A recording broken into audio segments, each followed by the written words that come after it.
general web development, quite typical for small business.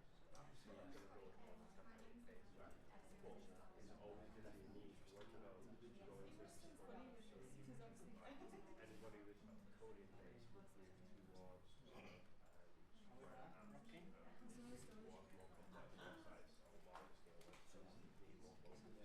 Right. Hello everybody, and thank you for coming. It's I know it's been short notice, but SEMrush only contacted me this time last week asking to get crash one of my seminars, and I said I haven't got one, so I thought why not put one on. So it's it's been a bit of a roller coaster week, but thanks to Gareth, who actually only registered a ticket, then he's running live chat for us and streaming it live on 4 platforms. So big thank you to Gareth. So yeah, today is this morning that is the only slide you're going to see from me, because it's all about you. Is the way I try and train is I want you to get something out of me. I've got 16 years worth of knowledge up here, and it's about draining as much of it as you can this morning until I drop on the floor.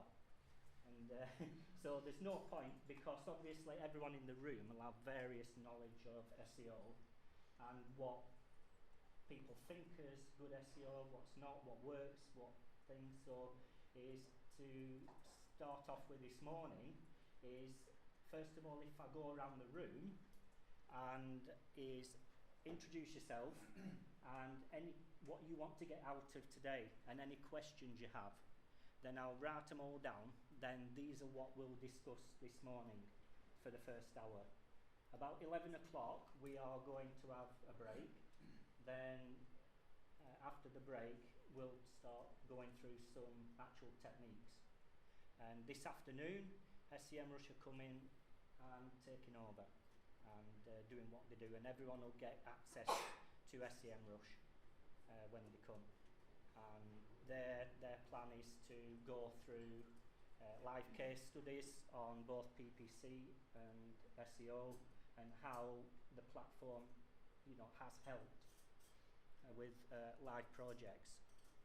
So today is, if we start off going around the room. I'll start. Okay. So I'm Sarah Bennett, and I describe myself as a social media consultant. Probably do 50% of my work is training, so I train small businesses one-to-one in small groups. I also do a bit of copywriting on the side as well. I'm here because I think I do have a basic knowledge of SEO. I think you just need to, don't you? It's part of working in digital. I don't feel like I know enough, and because I do a bit of copywriting and also any website, etc. I just feel like I just need to put my knowledge just that little bit more down to them. So have you any questions or specific questions? I think for me, because I've listened to people talk about SEO before, quite a bit of networking, and I'm convinced that quite a lot of people out there are doing I think for me it's just, I really want to sort of hone in on what I really need to know and what are really good practices and what should be avoided. So yeah, good practices versus bad practices. Okay. Hi, I'm Claire Stevenson. I'm a writer, freelance journalist, and professional, anything written word. Yeah, I think it's the basic overview really of how you can put into practice for clients SEO, on a genuine level. I'm Samantha Gaskell. I'm an SEO technician, and just to say really, just the good and bad practices, learning a bit more about that. Okay. I'm on the outside. I think all this is relatively new to me, so I've been in my current role for around about a month, so I'm trying to learn quick as quickly as I can. But I think, like you say, I'm going out talking to clients and they seem to be telling me things that doesn't seem to happen where we work. So it sounds like a lot of rubbish. So I'm interested to know what the facts are. Yeah. I'm Beth. I'm a senior SEO executive with SQ Digital. For me, it's more about knowledge sharing. Because obviously there are all people within our industry, and clients usually pick up stuff that's not true before they pick up stuff that is true. And it's getting people to grips and making clients understand actually where we're coming from, what we're doing, and how long it takes as well. That's a key question, yeah. Okay. I've worked with my background is in software development, but I've got a company that does bespoke software or manufacturing companies, and my aim really is to attract more people to my website. So, just the basic thing of people wanting to search for something, and my website comes, from as top as possible in the search results. Yeah. Okay. Okay, so good morning, my name's Dave. I'm working in web services team for a company called Azure Network. We're a content marketing platform for science and industry companies. Just looking to learn of any new advances really, and the main question we've got today is what you could consider. Good one. Okay. Yeah, I'm Jess. I work with Dave and one thing that I'd like to have to do is kind of like maintaining the SEO and maintaining kind of like my rankings.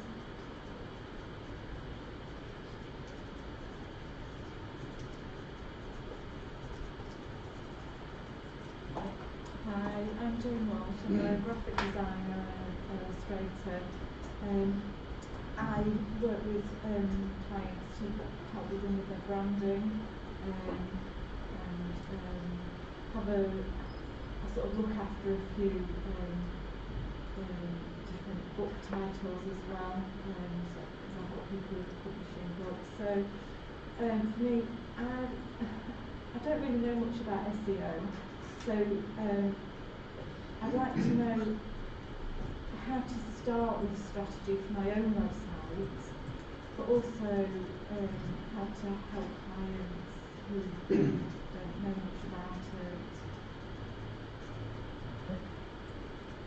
Morning, Eddie Jackson. I'm the producer of video journalist. My business is 54th North Journal Video Bibliothèque. I work with authors, writers and businesses. The key question is how to generate evergreen aggregation and curation of content that impacts conversions for these people and leads to sales.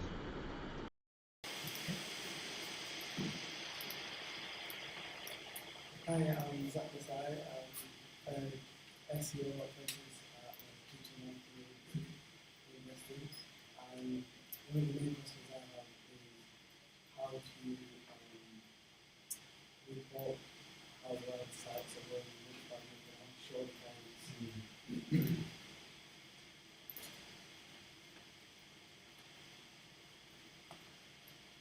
I'm Scott from Bespoke Digital Agency in Banbridge, and I'm a web developer currently moving towards more client-facing stuff, and so just really to gather sort of best practices and really give feedback to the team as well. Hi, I'm John. I run digital strategy for the Group. I'm just exploring new opportunities in the SEO and the overall group strategy.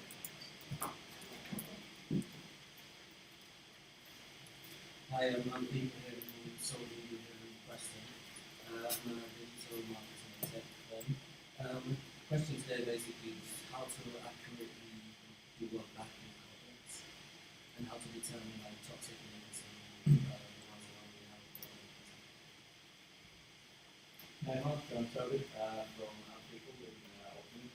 I suppose the main thing that we find out today is I've been very impressed with what I see with Mark online. So what you find the most successful in acquisition these days is you can always use the visual human content. Okay.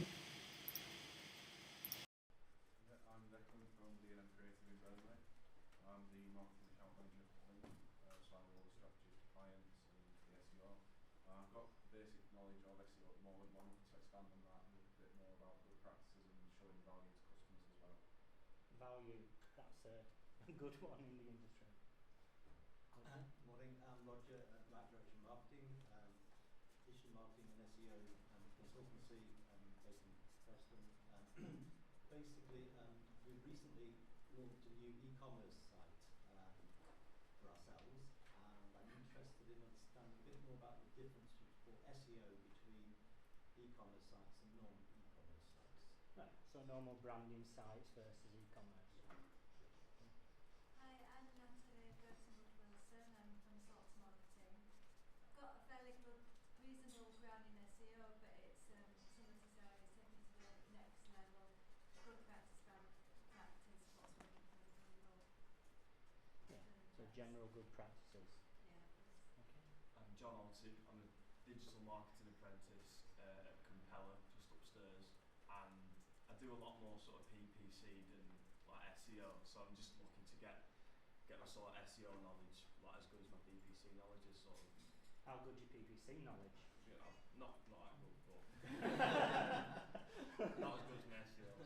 So basically just build on what I already know. I work with John upstairs. I've just graduated in management with brands, but I've started working at a digital marketing company. So I've got basic knowledge of SEO, and I try to implement really. Okay. My name's Alex. I work for Optionis. I write content for different brands. I'm most interested to know, kind of just echo what we said before about good practices and how to grow rankings and maintain rankings and stuff. Okay. So my name's Leanne. I work with Alex at Optionis. I'm the senior SEO executive, and it's kind of, I like coming to these kind of things because we are in-house. It's kind of nice to kind of see what's working for others, kind of like what's new in the industry and speaking to different people, really. So a little bit of everything. Yeah. Okay, right. Well, this morning, that's our topic list. Is everyone happy with that? Mm-hmm. Yeah. It works better than me just saying boring, me. You know, look at me, how good I am, blah blah blah, rubbish. That's the way I am. So yeah. Any particular order anybody wants to go through? What I want to do, first of all, tackle this one, duplicate content. Question. Duplicate content, is it a bad thing? Is there any duplicate content penalties? Come on, room. You're all digital guys, come on. This is a two-way thing, by the way. You know, it has to be interactive. Shall I explain our situation or the reason why I asked the question? Yes. So basically, we're effectively a news website for specific sectors, from materials to sensors to nanotechnology, and people can share their news and PR pieces with us, which is a separate arm to our business. We generate unique content which we promote in a slightly separate matter. But we have a website called News Medical. It's got 75 million visitors a year. Right. And we allow duplicate content on that site. So a huge portion of that site, probably a third of it, is duplicate content that is client material.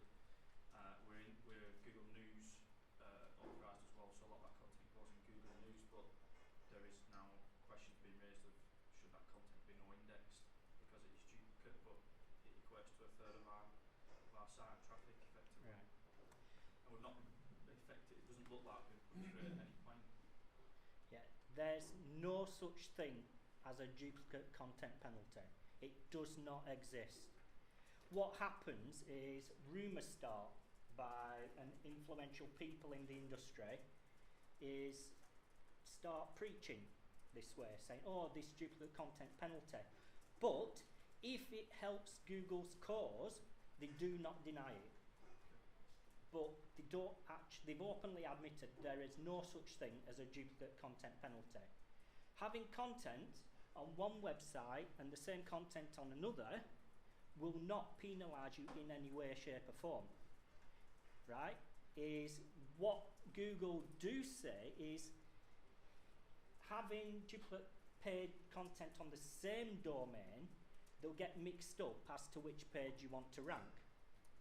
Okay, but having duplicate content on multiple websites, it basically, the way I see it and the way I've tested it is the site that's got the biggest authority usually gets ranked for the keywords relating to that content.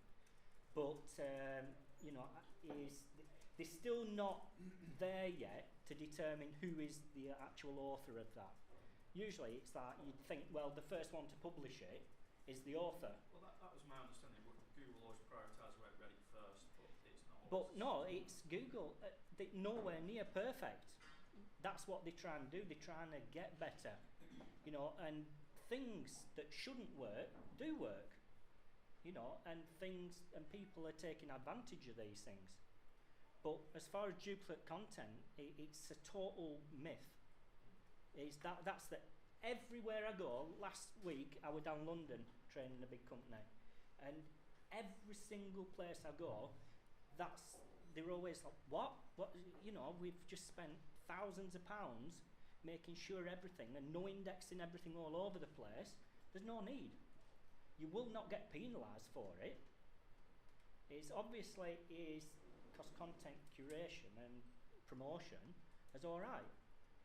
You know, there's no reason why, because in some tests I've done is I've written a piece of content, I put it on 10 different sites, and basically for that keyword I suddenly started ranking 5 out of the 10 places. It just doesn't happen. And same with geographical duplicates. What Google's trying to do is they're trying to get rid of spammy tactics. If it's good quality content, then that's fine. Obviously, if it's just been written and it's like, and this SEO trainer is a good SEO trainer because this SEO trainer is very good at SEO training, and you know, that's the type of rubbish and that no value to anybody that they're trying to target. But as long as it's been written for the audience, good content, then it doesn't matter. In fact, it's beneficial because most the big marketers do publish, you know, it there, then go on LinkedIn and publish it there, then go here and do it because you've got a wider audience. That's the biggest myth. Next, good versus bad SEO. What's everyone's understanding of bad SEO, first of all? Link farms and the days of old, like keyword stuffing, that kind of thing. It used to be. Yeah, that's real bad. Yeah. Come on, join in. Roger. Hiding keywords on the page. God, I haven't seen that for 15 years. Very old and very old. Anyone else? Bad links. Bad backlinks. Bad backlinks. What do you determine a bad backlink? One that doesn't make sense of why the link's there. And I think I've seen it a couple of times where there's a lot of bad links going from one site to another that doesn't make any sense at all. So I think that's bad. As in what context? Like say you have a service selling cars. So unrelated, you mean? Yeah.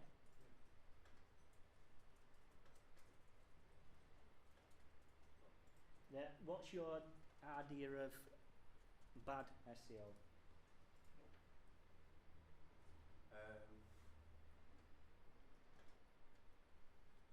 Just creating.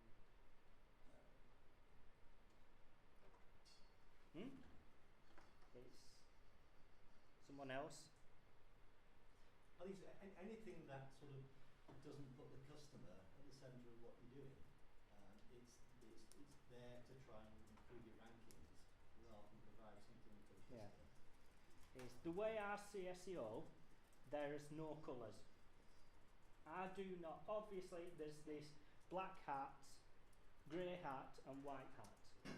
For me personally, it doesn't exist. There's only two paths. Yeah?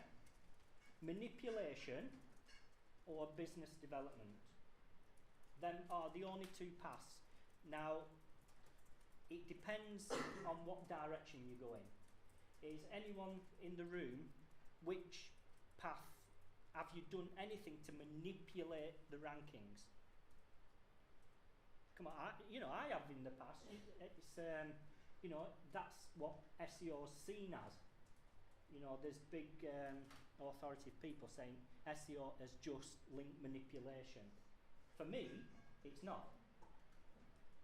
Things that shouldn't work still do, and until Google make sure they don't work anymore, people will carry on doing them.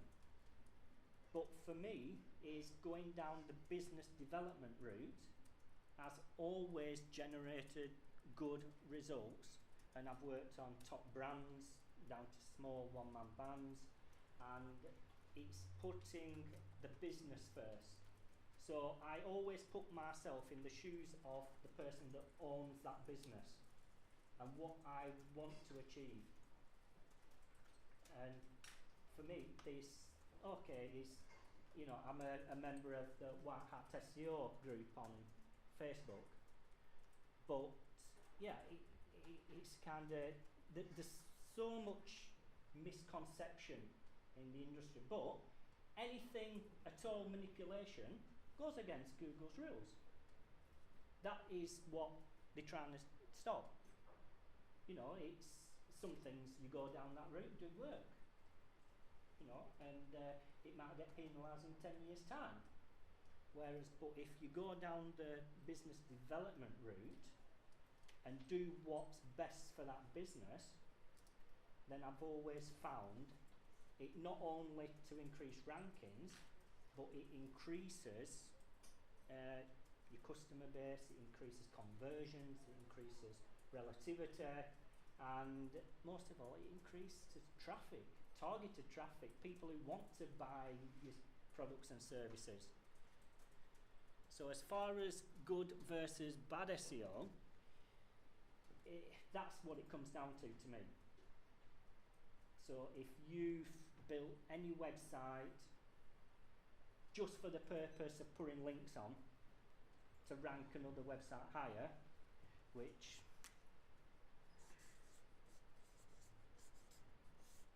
anyone recognise PBN? Right. PBN is basically private blog networks, and it is the biggest SEO contribution today. I would not recommend that at all. Basically, it's just that if it's people setting site after website up just for the sole purpose to either sell links on or get another website ranking. The real frustrating thing is it actually works, right? Until they get caught. Can I ask? Yes. I see why people do it, kind of. But you're getting people on the site who aren't really necessarily interested in what you're doing. How are they going to convert? That's the thing, you're not getting people on the site through them links, because these websites are just built to increase rankings, nothing else. So these sites are of no value standalone because they've no audience. Is the only way this would have real value is if you had 15 different websites in the same industry, but the proper websites. But it's bad enough managing one website, creating the content, doing everything.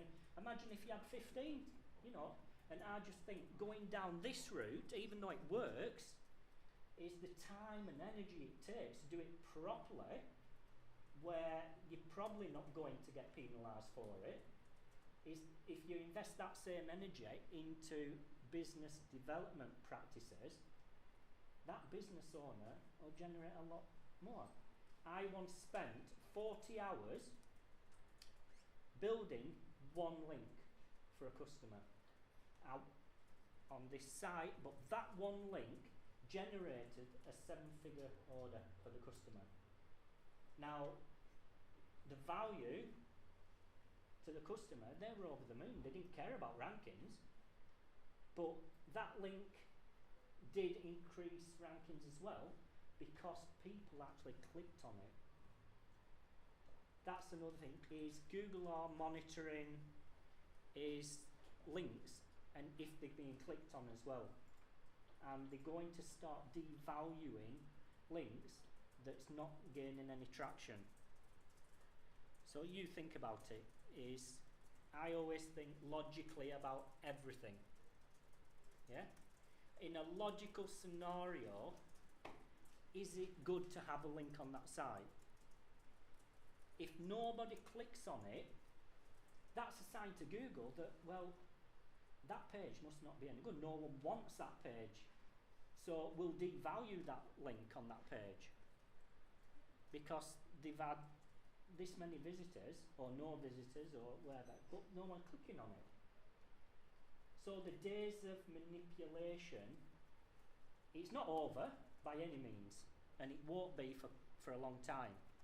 But Google is getting better and better at determining what's good and what's bad. Now, these private blog networks, the problem is most of them are not private. How many of you have received an email saying, here's a list of sites, here's the charges, buy links?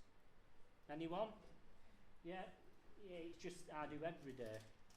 It's the thing is, if they're sending you that list, somebody in Google is receiving it as well. And there are top professional SEO people in the industry working with Google.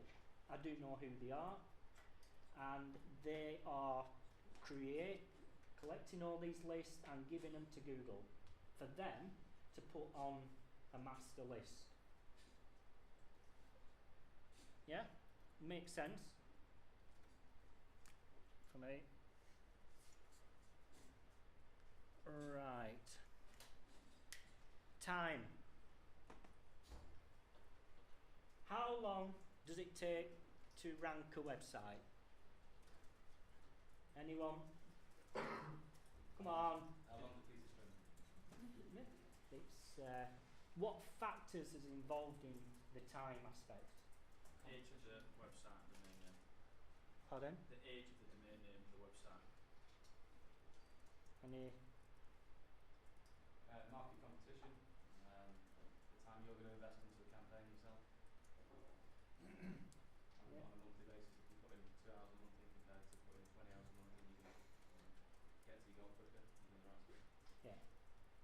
I mean, the problem is with time is people do not discuss goals and objectives, and they just pluck a figure out of the head. Yeah? I went to an agency, a reputable agency down south, no names, and yeah, and I said to them, what have you sold? That's my first question, what have you sold? SEO. And I said, right, what have you sold? SEO. Then I asked again, what have you sold? I said, oh, I get you. 2 days. Honestly, that's how it was. 2 days for that client, 3 days for that client a month. Said, no, but what's the process? Well, we go in, sell as many days as they can afford and give it to the team to sort out. Yeah, suddenly the team have no idea on goals, objectives or expectations the client has, and everyone wonders why there's always issues. Yeah? I've seen that basically say, oh yeah, well this client is paying £100 a month. He's only bought 2 hours this month, and he wants to beat BT nationally. are you crazy? You know, it's what's going to happen. It's never going to happen. So why aren't you talking to the client? So all these things and objectives and goals should be determined before you even do anything. It always starts with questions, and the problem is, depending how the sales team work, depends on the questions they ask, because they're just after the sale. They don't care about goals, objectives. So as a marketer, you're put in a position where you know it's never going to happen. And no matter how much effort you put in, allocated to that time, it's never going to happen. And the only way it's going to happen is to go down bad SEO tactics. It happens. So always, when you start a campaign, always ask. Well, I ask 3 questions to the client. What are your goals? Yeah.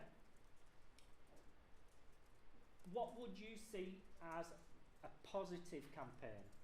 The reason I ask that is because lots of clients have different expectations, and what one client's positivity is another client's negativity.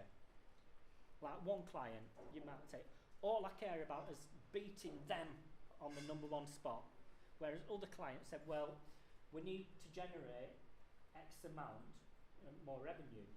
Or so there's hundreds of different objectives and goals, but until you know what they are, how on earth are you supposed to put a campaign together? You know, I mean, everyone's been there. You know, it's hardly anybody discusses those bits pre-sale. Okay? And the third question I ask is, do you understand the direction we want to push it in? It's a silly question, but I've actually had conversations with potential clients who were begging me to go down the blog network route. Yeah, because considering his website were turning over £300,000, he had staff employed, and he wanted to get to that level as soon as possible, and he read stuff online. That's what I want to do. So, and no matter what I said, he was just gambling with the future of his employees.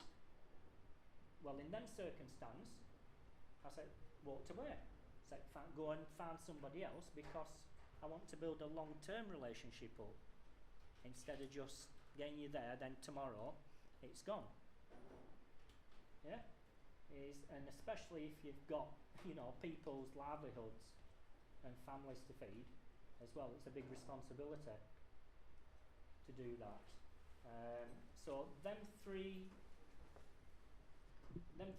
questions allows me to understand what mindset the client's in. Yeah, it understands where they need to get to. Then it's up to you to put a plan. Well, wherever your team is put a plan together based on meeting their goals, as long as the budget allows. Now, if their goals are here, but their maximum budget's only here, I'd say, right, okay, that's fine. Let's start with these goals. Yeah? Because it's very achievable within that budget. Once we get to that goal, then we can look at increasing the budget to get to your next goal. And that's a better way of doing it, rather than just saying, okay, give me your money and we'll try and get there. You know, it's just not going to happen. You know, I've just found communication is the biggest issue within the industry. And if you're open and honest, okay, not every client will be happy with what I have to say, but I don't care because that's the fact. You know, as long as you determine the facts, just like the good and bad practices, but actually tell them the risks involved as well. So it's not only good just to tell them, oh well, that's not good. You need to tell them why and the risks associated around it. You know, and everything you do to take them to that next level. So as far as, yeah, it's all about client management and talking to the client, and they appreciate it more. Obviously, depending how many clients you have, you know, you can't be on the phone every day talking to,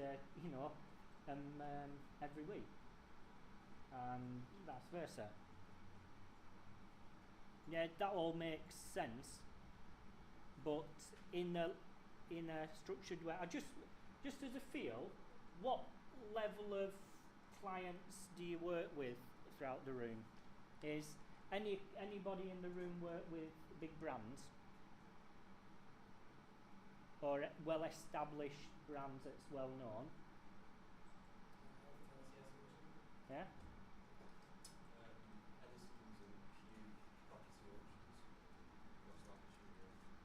Right.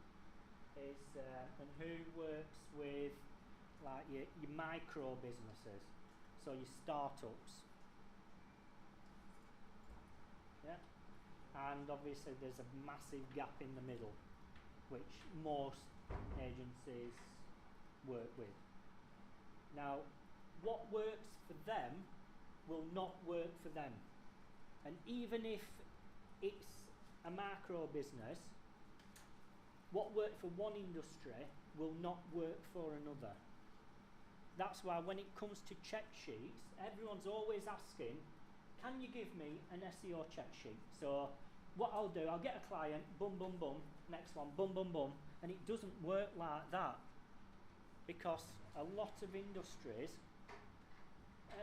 what I call more spammy than others. Different tactics are needed for different industries. You see, so when you're looking at a big brand name, obviously they've got a big budget. I went into a sales meeting down south, and I said, right, okay, give me an idea of the sort of budget you're spending now. And they said between 150 and 170 grand a month. Right, okay. What's the return on that? Don't know. What's the traffic? Don't know. And I'm like, okay, right, okay, I'll go with flow. And I said, right, next question is, how are you measuring it? Well, when we're spending it, the phone rings, so it's working. Well, obviously, if you give me 150 grand to promote my own website, obviously the phone's going to be non-stop. You know.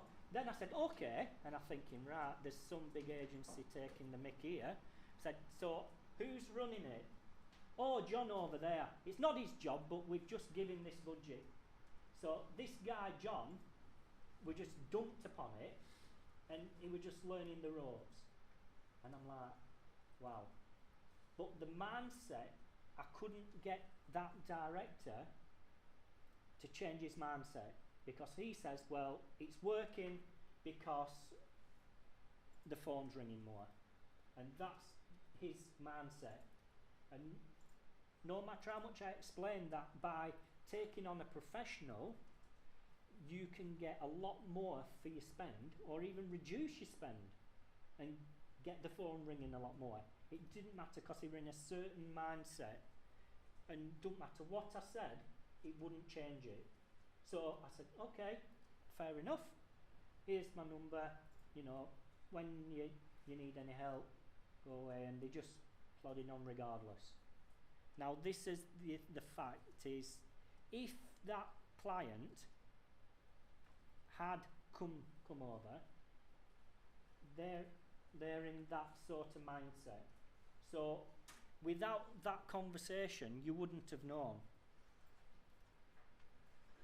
I mean, the number of new clients I've worked with on all levels that basically don't even have a clue what analytics are, don't have a clue what Search Console is.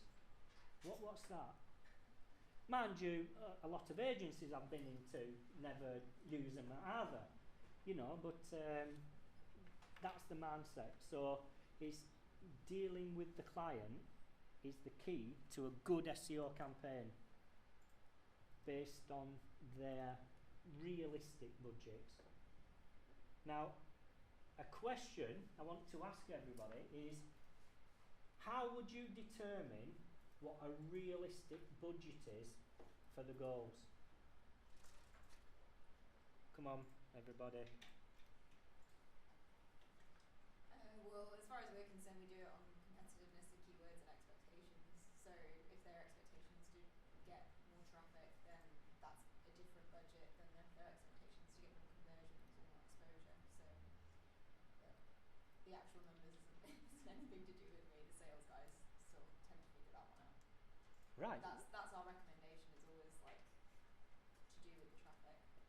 So basically, your company's discussing the goals. Obviously, because then you know what strategy to go down, which is always good. Is anyone else? Test it. Test it. Yeah. So if the goals was to increase the sales on an e-commerce site by £5,000 a month. Yeah? Say that's the goal. Yeah? Is how would you determine the investment level? Well, if you've done all of your initial research and then you had an estimate of where you think you should be, then you can test it with a percentage of the budget to see what your actual outcome is, and then you can adapt to see how it would then correspond to future campaigns. Yeah. Is macro testing with PPC? I always integrate PPC into an SEO campaign. It doesn't matter if it's a macro business or if it's a massive brand. Always. Why? Data from PPC campaigns. Yeah, and what else?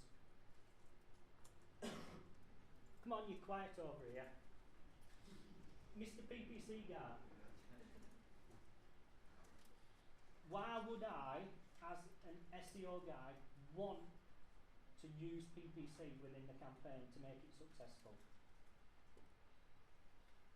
Mark, can you just explain to me what PPC is? Yeah, sorry, it's paid.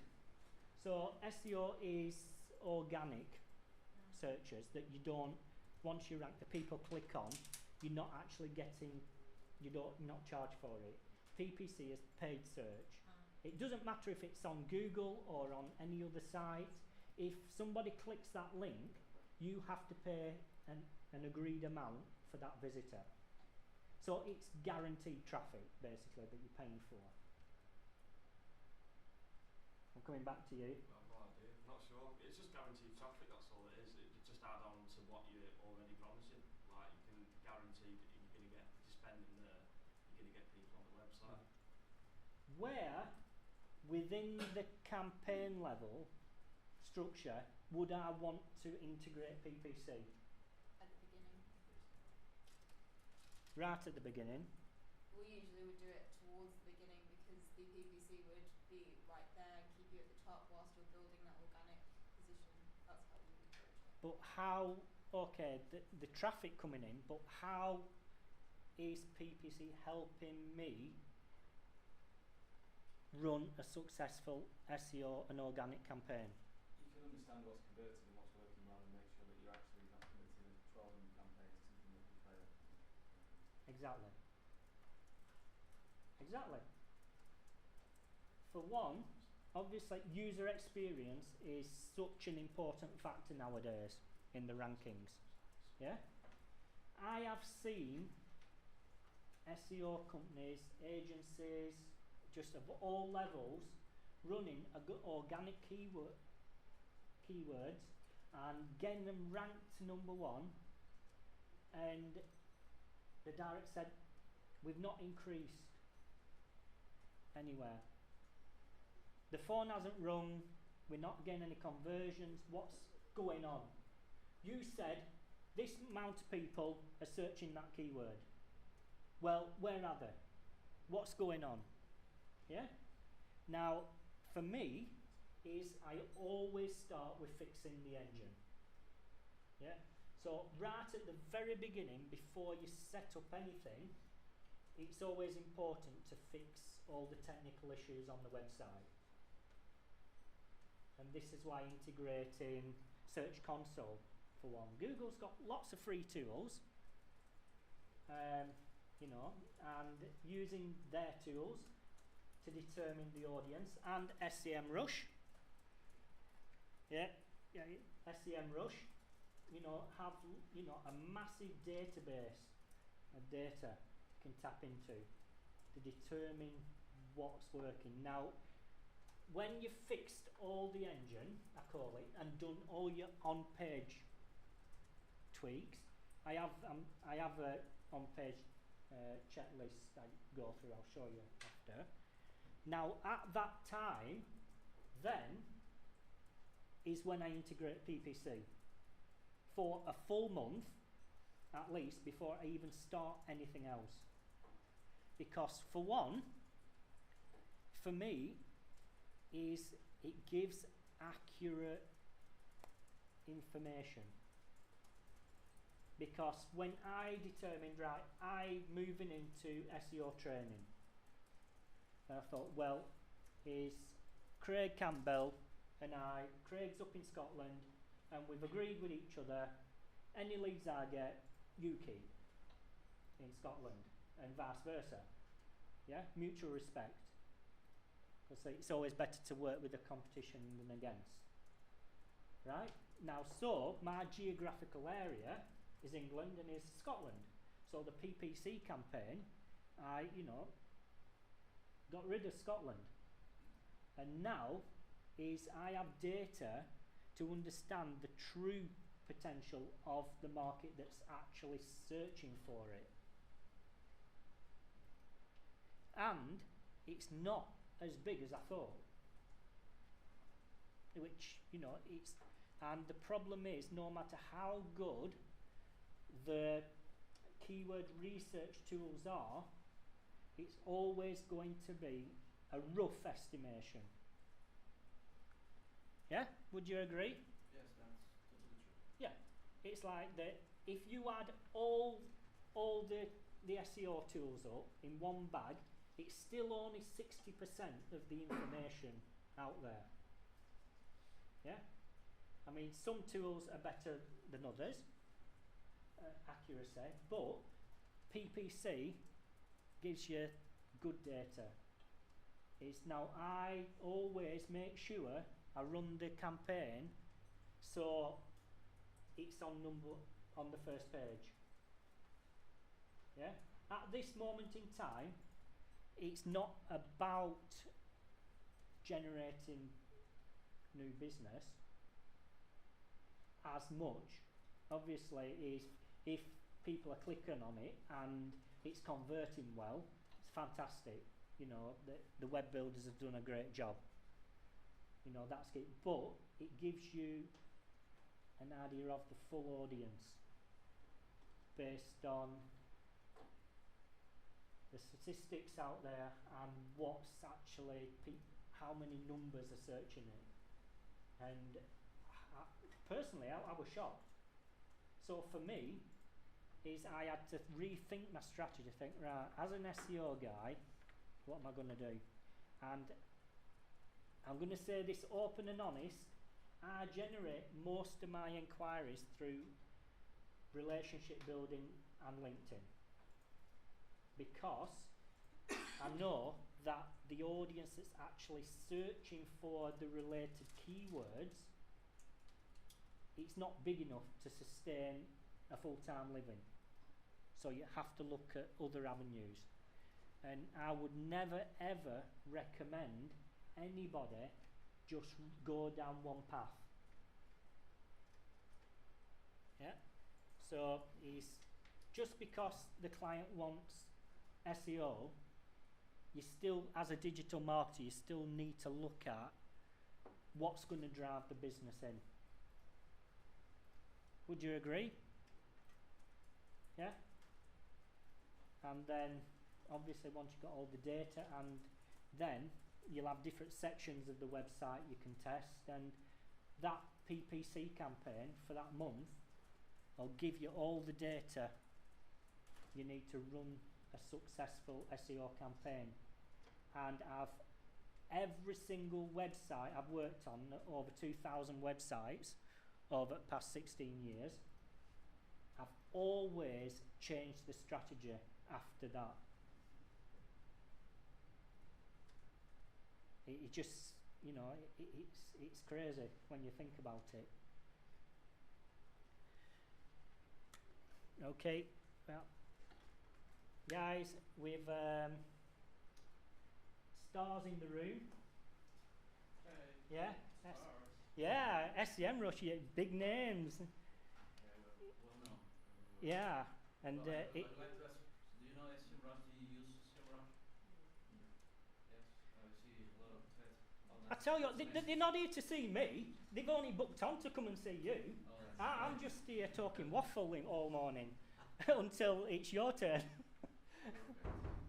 Yeah, but yes, so it's. So we will start a little bit later. Yeah, it's yours if you after lunch. Sure. I have a lot of things prepared to be.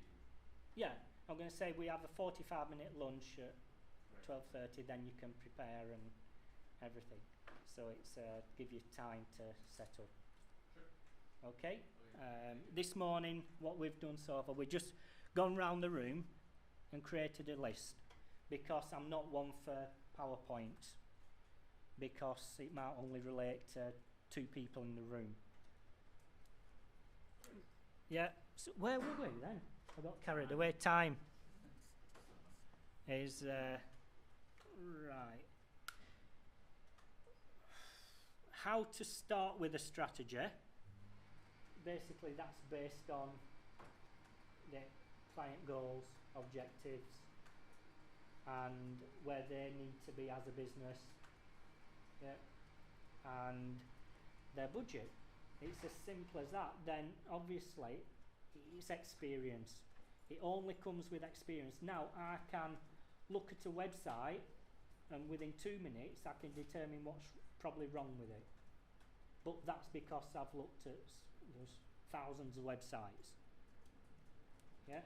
But it's the experience that comes from it. Putting a strategy together, and it's never set in stone. That's the key thing. Your strategy will change, and it has to change based on the results you're finding month by month. Yeah? So when who's worked on a website and the campaign's gone a lot better than you thought? Hands up. Who's worked on a campaign where it's not gone quite to plan?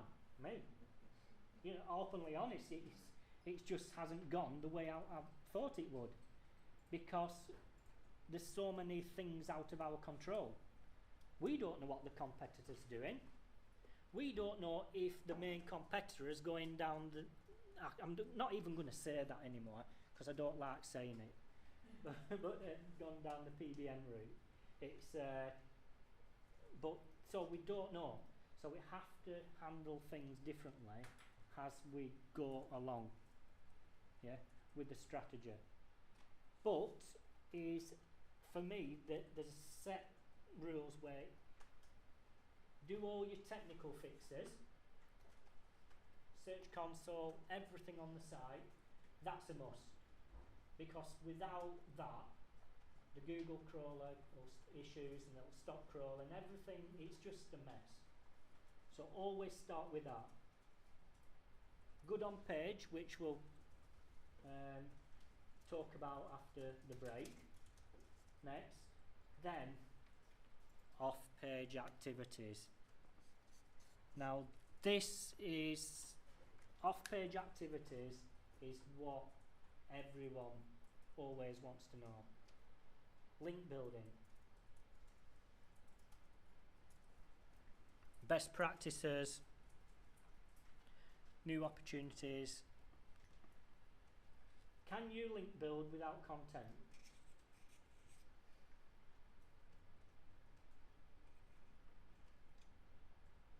Come on, you're all professional marketers. You should be interacting with me.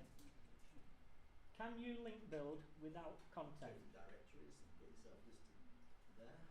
And it's not, if you've got no content, then what's the point? Exactly. Is content, well, what, to me, I always put it this way, what is the internet? It's just a lot of links, really, isn't it? To and from everything, I suppose. Like a big web. It's basically two aspects. Content, pages, and links. So Google go to one page, crawl that page, then follow the links from that page onto the next one, as long as you've set the right rules. And that's all it is. They go through from one site to another site to another. Now, people are a bit astonished why they only just realised earlier on this year, or were it late last year, I can't remember now, that the two main ranking factors is content and links. I mean, I've been saying that 16 years ago, because that's what the internet is. It's like links will never become obsolete, because that's what the internet is. Without links, you've no internet. You've no web. You know, it just, this is where logical thinking comes in, and too many marketers are stuck in the data and they don't take a step back and think logically. And this is what it is, and I just get annoyed. I say, look, come on, you know, get out of it and start thinking logically about things. So, with that mindset, content is so important, and you should prioritize the content before you start looking for links. So what should a good page look like? Anybody? Content people in the room. Come on. What is a good page? Or I'll ask it another way. How long should a piece of content on a page be? As long as it's interesting to the person reading it, so it should be easy to skim, but there's no rule of length. It depends on how they're interested in it as to how long it should be. Yeah. I know, but can I ask a question from someone online, Mark? Yes. Yeah, so Shinjetu has said, in a recent LinkedIn post, you said that you made a 7-figure sum for a brand via social media specifically. Could you expand on that and give a bit more information? Obviously not No. now, but I wanted to throw it out. That post relates to me generating 7 figures worth of business through LinkedIn. Right, okay. Not for one client. That's me personally using LinkedIn to generate 7 figures worth of business for my agency. Right, okay. Yeah? And if they buy my book when it comes out earlier on next month, it explains it. Okay, a good point. You timed that really well. yeah, but yeah, so content is, for me, is I analysed a site 2 weeks ago, and it was an e-commerce based site, and every single page on the site had 2,000 words.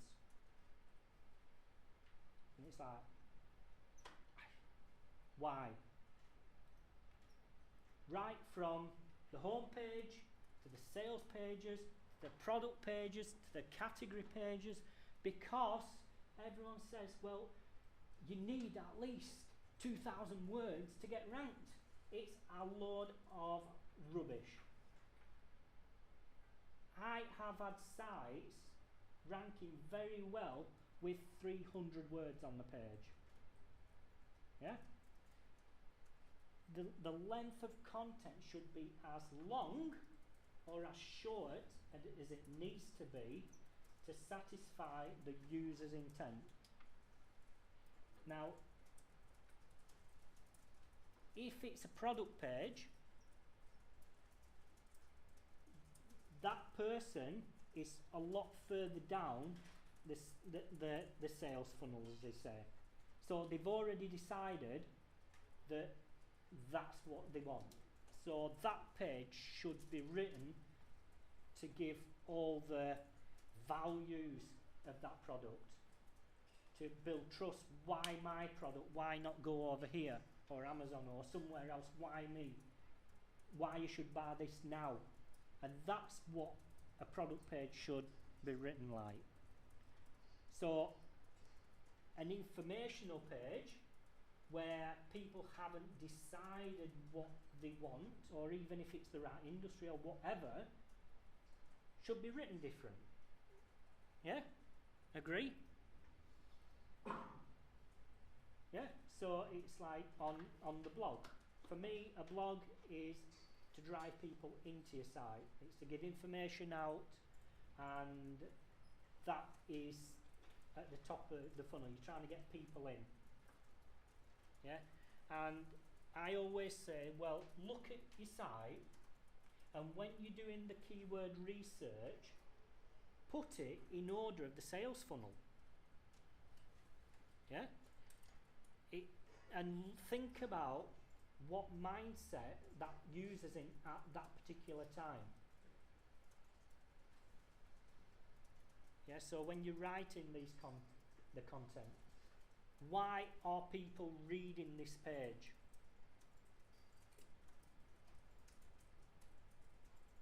Yeah, I've written lots of pages on various subjects and various intervals of the sales funnel, and it's about just writing that content for that specific user in mind.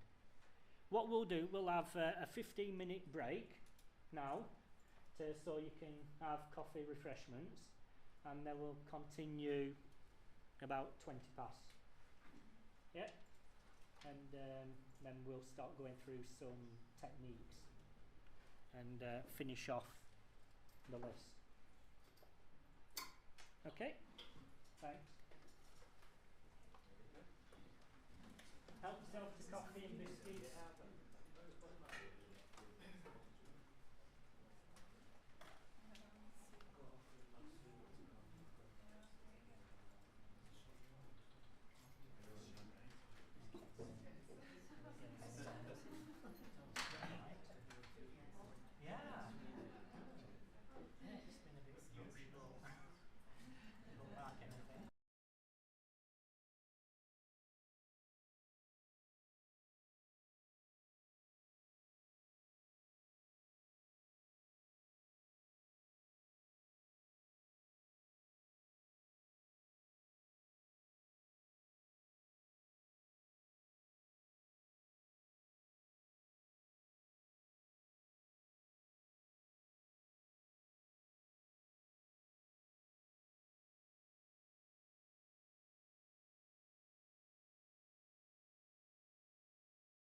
basically.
Hey guys, can you hear us now? I think you should be able to hear us.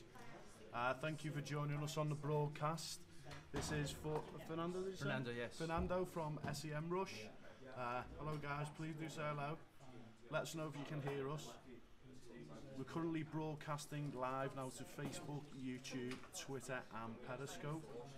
Gary Evans says much better. So, Fernando, do you want to give us a little introduction about why you're here and how the day is going to progress and what you're going to be up to? So we have the mic here. Yes. We have prepared a workshop that we are starting to show the last features that we built into SEMrush suite. So we have organized all the information that we have in our 13 tools with some topics. For example, tools for SEO, tools for PPC, tools for content marketing, tools for PR, tools for agencies, tools for analytics, and we will show the latest features that we have created. And also, at the end of the workshop, because we have like an hour and 30 minutes, I think, we have prepared a test, because the better chance you have to learn to use a tool is to play with the tool. Yeah, most definitely agree. So we have 6 questions for the entire audience, and they need to enter the tool and they need to find the better way to solve those problems, because they are real problems that our biggest clients has in the past. So you have 6 questions at the end. You need to solve all of them to pass the test. Sounds awesome. Yes, yes. And is there a prize at the end?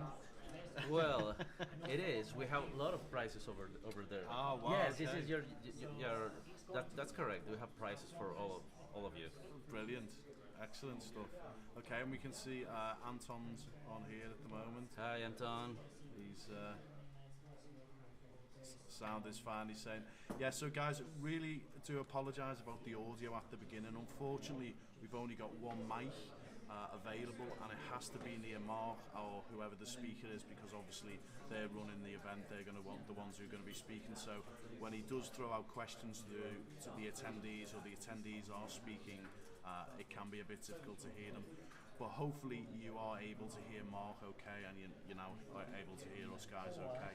we are trying our best. Hopefully after the break, the lunch break, we will try and get some sort of lapel mic or something we can use for Mark, and maybe use the main microphone in the middle of the room and see what we can sort out. But we are trying our best, and this is new technology as well we're trying to work with here. We're streaming to Facebook, YouTube, Twitter and Periscope all at the same time, so it's a bit of a technical issue. So as you can see, there we go. Amazing. Oh, that's my commentary there. There we go, and you just popped up. So thanks for joining us, guys, and please do forgive us for the sound issues. We are trying our best. So is there anything else you'd like to discuss, Fernando, with the guys on how the day's going to progress out? So we've got the tour, we've got the 6 questions we're going to ask you, we've got the prizes we're going to give out and the test at the end. There's 2 guys going to be speaking from SEMrush today. Yes. It's going to be me at the beginning and my colleague Sean. Sean is over here. Well, it's networking. Networking is the best part of this kind of workshop. The part that I will talk today is more related with SEO. My colleague Sean is a PPC expert, so we have the 2 choices for today: SEO and PPC. So. Excellent combination. Yes. Really good. So thank you for that, Fernando. Really do appreciate it. Go and grab yourself a coffee. And, yes, because there is nothing left. So guys, thanks for watching, and please do keep tuned. We'll be back very shortly with the rest of the speakers and course. Thanks, folks. Bye.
Okay, we shall continue.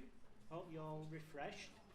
And right, so the content side is we pretty much understand now, you know, it's always user first.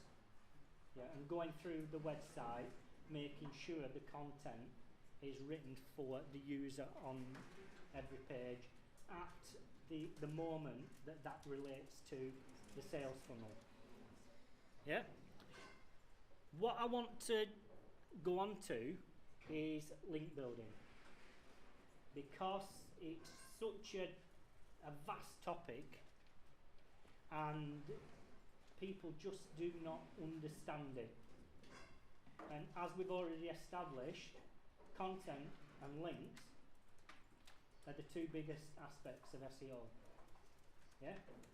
But, you know, obviously is how you do the backlink audit. We'll start with that. Obviously this afternoon SEMrush are going to go through all the aspects, and they've got a good filtering system when you get a new client as to the backlink profile, what's a good link, what's a bad link and everything. So they will go through that this afternoon with you. But for me, link building, again, it's just a logical process. I have a rule of thumb. When I start with a client and start their off-page activities, I sit back and think, right, first of all, I need to understand who the audience are. Yeah? Ask the client. Because sometimes I thought it's this over here. Well, actually, it's not, because the people that are interested in actually within the industry, but it's the audience over here that never talk to anyone about it online. So by talking to the client first, establishing who the audience are, then it's about sitting down, pen and paper or laptop or whatever you've got with the client and saying, right, where do they hang out? Where does your customers hang out on the internet? Split it up if you want, blogs, forums, whatever it is. Where are the places your customers hang out? Yeah? And before you know it, you'll have a massive list, because the customers say, even the most boring of niches always has some sort of area, unbeknownst to others, where people hang out. Now, where do you want a link? Yeah? Where's the perfect place to place your link is on a site where your potential customers are hanging out. Yeah?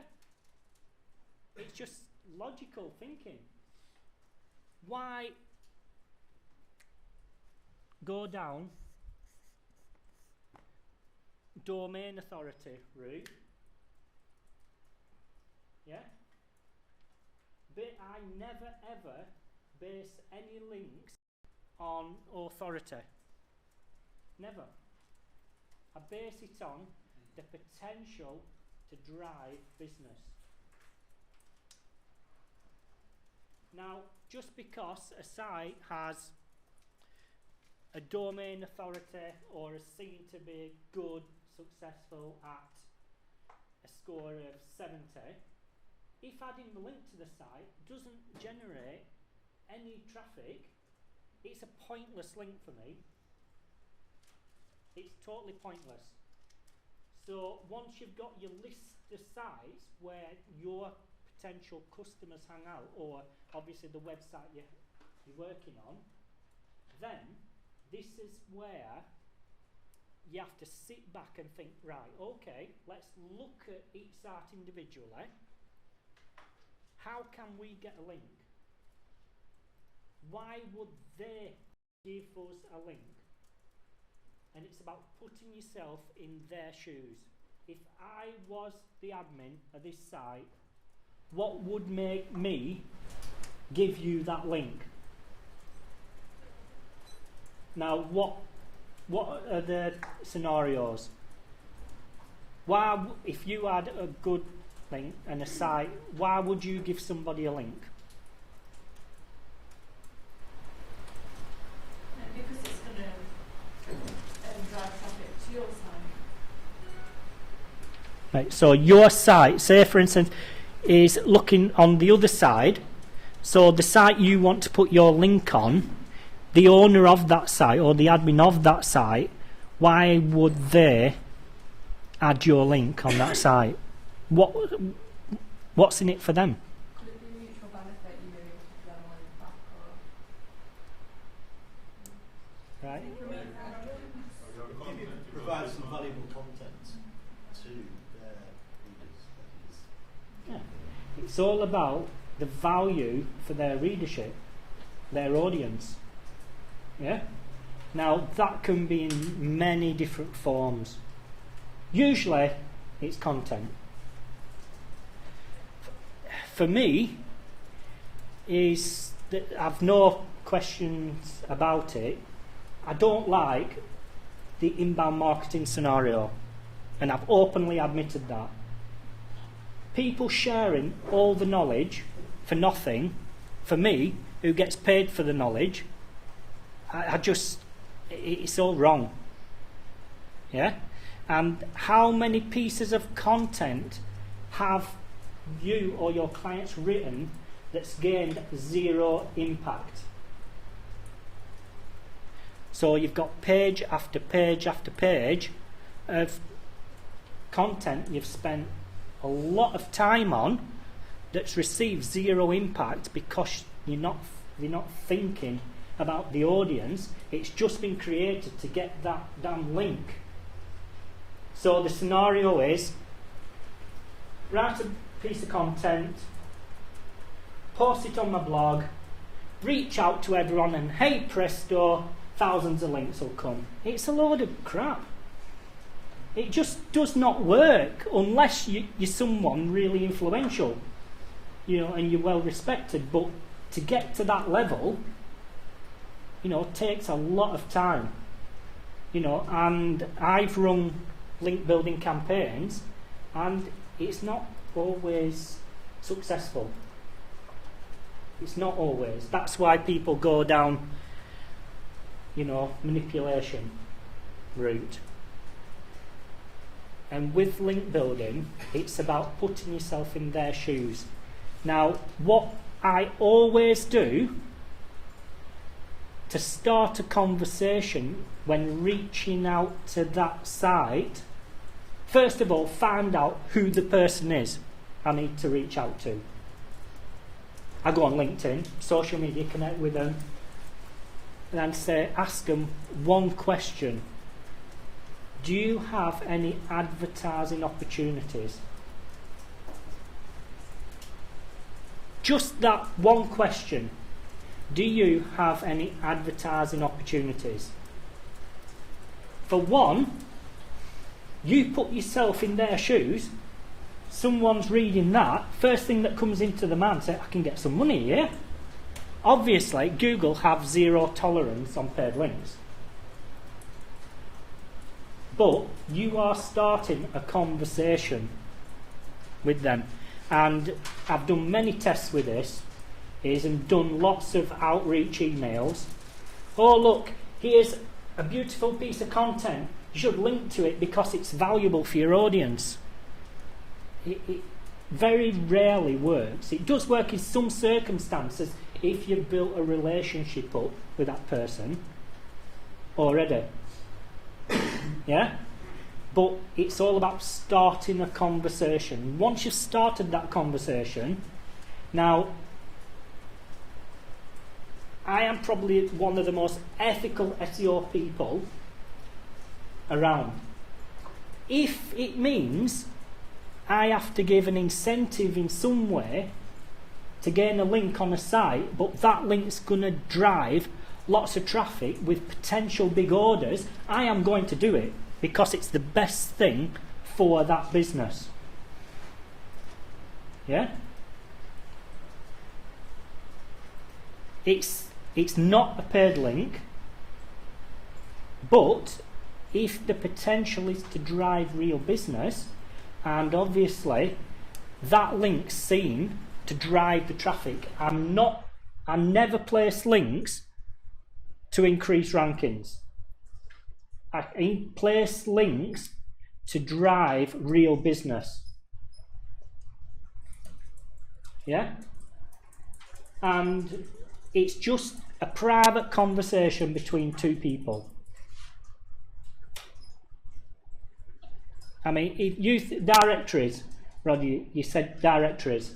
Now, a lot of directories say, well, if you pay us 20 quid, we'll upgrade. Is that a paid link?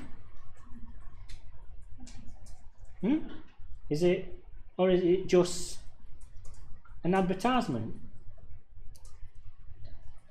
What Google's against is actually paying authors off. Yeah, you see it all the time. Forbes, Inc., you name it.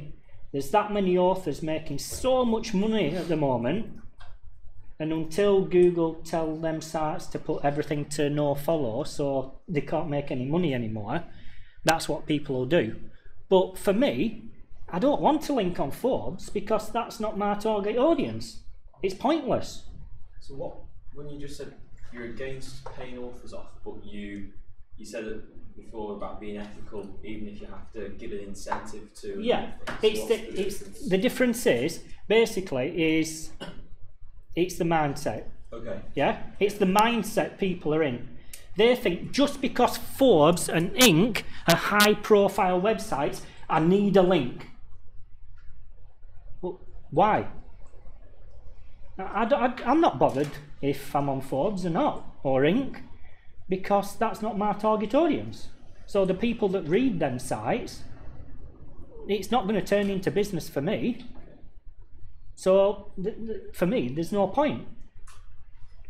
But the mindset of big agencies with deep pockets who basically get paid a fortune a month, and all they are is media buyers. That's all they do.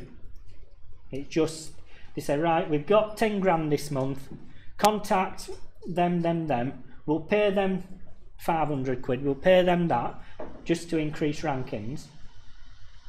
And it's like, but the cost of buying the links is not generating business because they're not getting any click-throughs because it's the wrong things. Yeah?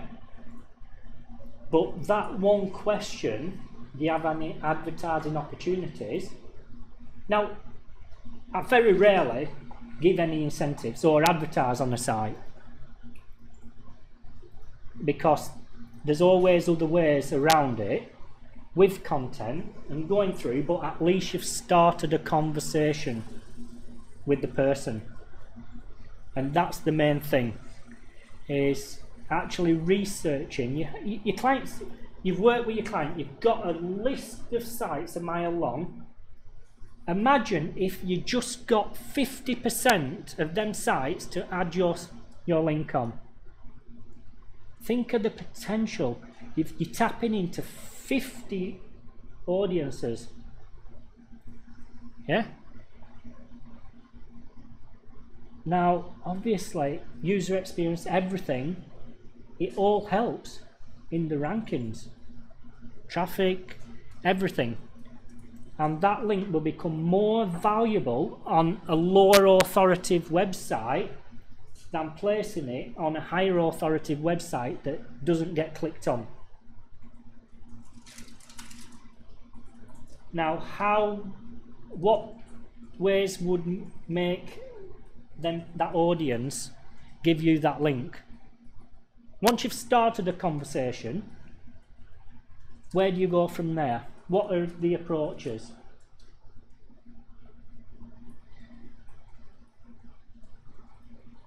Yeah?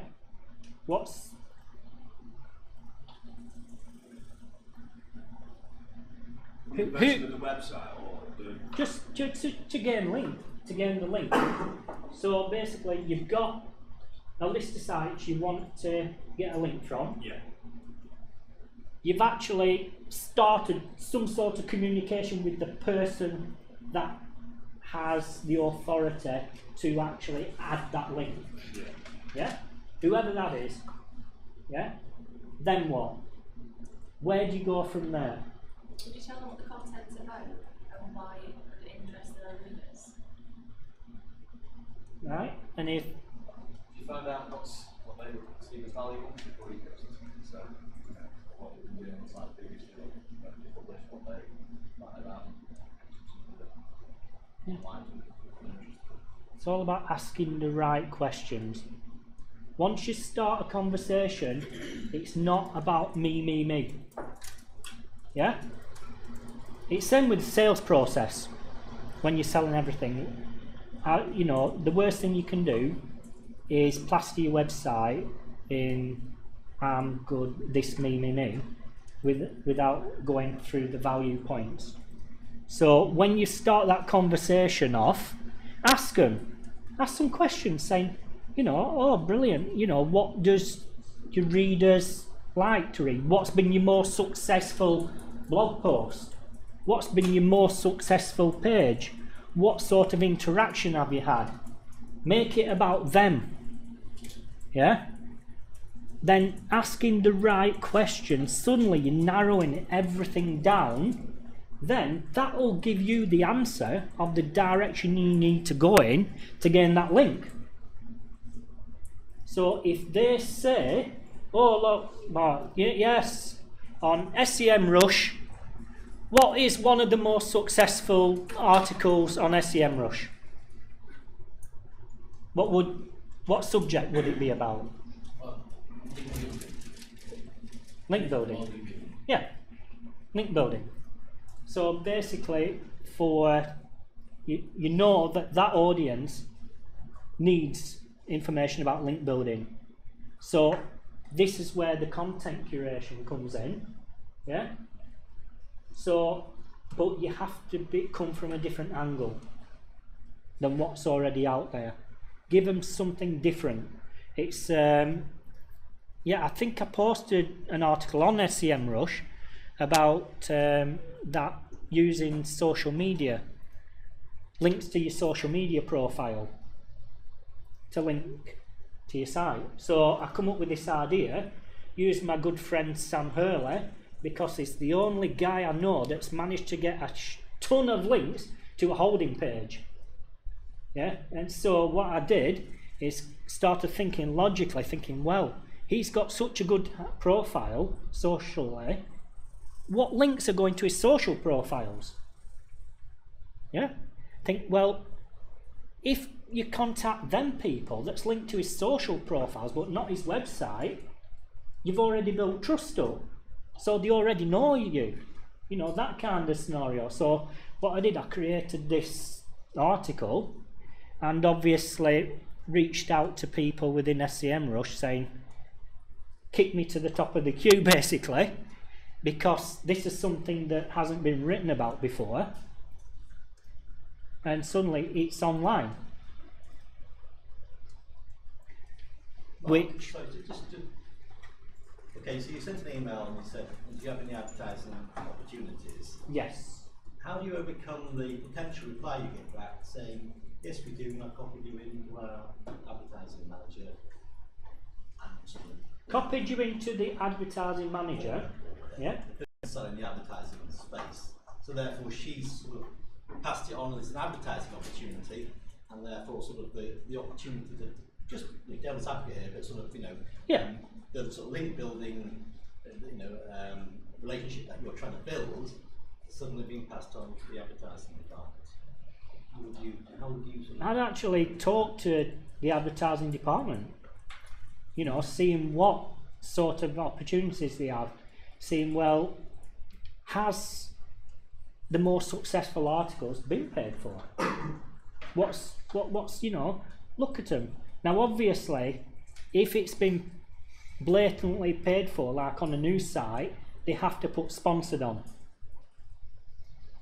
Now, I would still pay for a no-follow link if it drove real business, because then you are building the audience up. I would not pay for a link. Yeah, basically you're paying for the advertising opportunity. Now, it's like the example I gave earlier. Spent 40 hours generating one link that generated a 7-figure opportunity for the business. That link was actually no follow.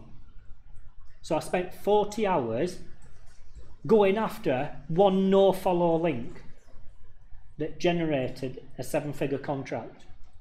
But if I say that to most link builders, they say you're wrong in your head.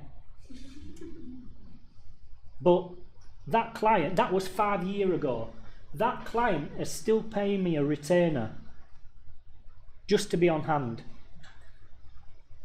because it's the value they've seen.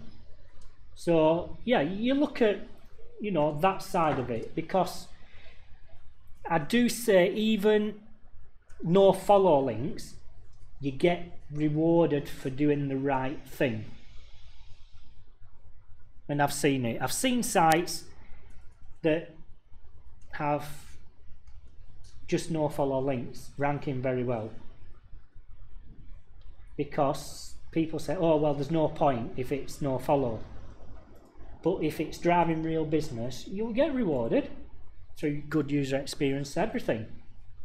And then obviously it's a personal decision whether, you know, you go down that path. So if they pass you on to somebody else, there's no reason you can't talk to both of them. Yeah, I do. There's no reason you can't talk to both of them. So it's like, you know, it's like, oh well, you know, our client has got this. It's like press releases. Using press releases to build links is the amount of times a client's come to me and said, oh Mark, brilliant, we've done a press release, we've redesigned his website. What on earth is this crap? You know, what would you actually want to read that in the newspaper? If it's not news, don't write it. Don't even go to the trouble of reaching out. Now, that's what I mean. Opportunities. Say you want to drive local business, right? Getting an article published on a local news site is ideal if you're in B2C market. Yeah. So then it's the mindset goes to, right, these are journalists we're approaching. I had a meeting with a local news site in Lancashire yesterday, and now I'm going to be a monthly contributor in a different, because I went down a different direction than just writing an article to give value to the readers. But it's the person I spoke to that you can relate to. So this is, again, it's all about obviously starting a conversation, seeing where it ends up. Now, if they just say, look, we can't give you a link, or the only way to get a link is to pay for an advertising opportunity, I'll look at the advertising opportunity. If it's worth it, and if there's going to be a potential return, I do speak to the customer about it. So look, here's the person, but the potential is we can drive some good orders here. If there isn't, carry on the relationship, move on. It's just then, there will be sites, if you focus on their audience. Now, sites need content. I mean, journalists now, reporters hardly ever exist, because all the reporters and journalists are now desk people. because they're getting that many press releases sent to them. They don't need to go out. They don't need to go out and say, find something to put in this newspaper before the deadline, because they've got a list of stuff. Unfortunately, the list of stuff they get, they need to filter it because it's all rubbish. But now, I think it was job site I got mentioned on, because it's something about actually discussing the recruitment process within the RT industry. You know, but that journalist I'd built a relationship up with, and now that person contacts me and says, "Oh, Mark, I noticed this. Is it all right if we do a press release on it? Because I noticed you'd done it." So that journalist now is promoting me free constantly once you built that initial relationship up. Yeah. Now, link building is, there's lots of ways. You've got your broken link building. It does work to an extent, but you have to look at what link is broken. The number of people that do broken link building, and it's an internal link on their page, say, "Oh, sorry mate, you've just linked to the wrong page, and there's a brilliant piece of content, link to me instead." Who are you? You know, who are you? What's going on here? Why? I don't even know you. Obviously, once you've built that initial correspondence up, you can talk about them things. Yeah, would you agree? Yeah. Now, I want to hear successful link building that's happened from your end. What's been successful for you guys? I think we've had a lot of success actually sort of thinking outside of the box and, like you said, building that relationship, but also thinking about when you're contacting these people, because obviously if you're a journalist for The Sun, for example, they're going to get bombarded with emails from 9 to 5 when we're all working, but if you email them at 8 PM or at 6 AM, you're going to be the only one that they get at that particular time. And we've had more of a success rate doing that sort of outside the box thinking. Yeah. With link building. Yeah, it's all about personalisation. I mean, LinkedIn is my number one. I couldn't survive without LinkedIn personally. It does so much for me, you know, and you're building relationships, you're connecting with the right people, you're starting a conversation. The problem is people actually get to connect and they don't talk to them. They don't talk to the audience. I've got 6,500 people that follow me. I can't be talking to everyone all the time, you know, but at least if I try and start a conversation at least once with people, that's for the future. So anything you do in the future, and it's not about just approaching them when you want something. It has to be give and take. It's like all the influencers within the industry, I've had to work hard and build a relationship up with them before I could actually ask them to share something for me. And now, because now I'd say I'm probably on a one-to-one term with most of the top influencers within the industry, because I've been through that process. I've talked to them. I've not always agreed with them. In fact, the best scenario was, and I think it was on a video webinar where I got asked to come on because I didn't agree with the industry, and the industry were trying to slate me for saying what I've said. But you know, it's my beliefs. Everyone can believe what they want, but because of that, it got me talking to all the influencers.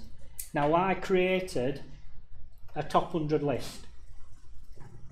When I set my personal brand up last year in April, I I thought, right, I must be the biggest unknown expert out there because I've just spent over 10 years in the white label industry. So everybody else were getting the credit from me. Then I thought, right, my audience is over here. Yeah? I'm over here. Yeah? It's going to take me, well, I'll probably be dead before I reach all the audience. Yeah? But who's the person in the middle that already has a good relationship with that audience? Investing my time building a relationship up with that person will suddenly get me to all these others. Yeah? So that's the mindset I was in. Then I created a top 100 list. It didn't go off numbers. So just because they had 10,000 followers, it wasn't thing. I looked at the impact. Yeah, because it's ranking is all about the impact. So again, anything ranked, you look at the impact. If you write a piece of content, nobody's shared it, nobody's linked to it, nobody's visited it, it's been a waste of money and energy. And nobody wants to read it, and that's how Google will see it. It's all about measuring the impact from it. Now, that one person, when I create my list, it might be journalists, it might be some people within that certain industry who actually have an audience that do communicate with them. That when they post something, it's not just being retweeted because of who they are. It's actually being looked at. What comments has it made? What interaction? What sort of things has it had? Yeah? Then I start on my 100 list and build individual relationships up. But it takes time.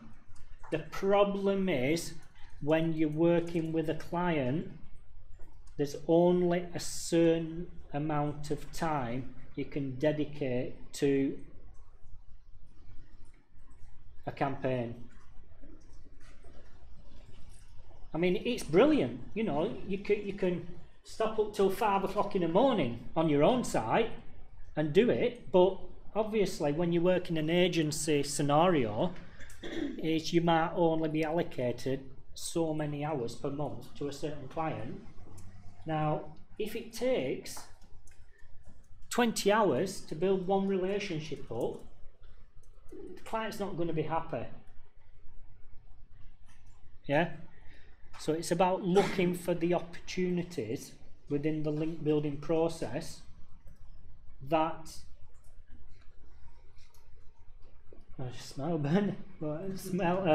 do have that fits into that plan. Yeah, because there's lots of quick wins. I always start locally anyway. Yeah, local is always better because now even, I don't know if many of you have seen it, but even if you've searched a national phrase on Google, they've started listing the local listings on national phrases based on your location. Yeah, it's just quick wins. People do not go down that route, the local route, because they think, well, they want to target a national audience. But this is where Google's going.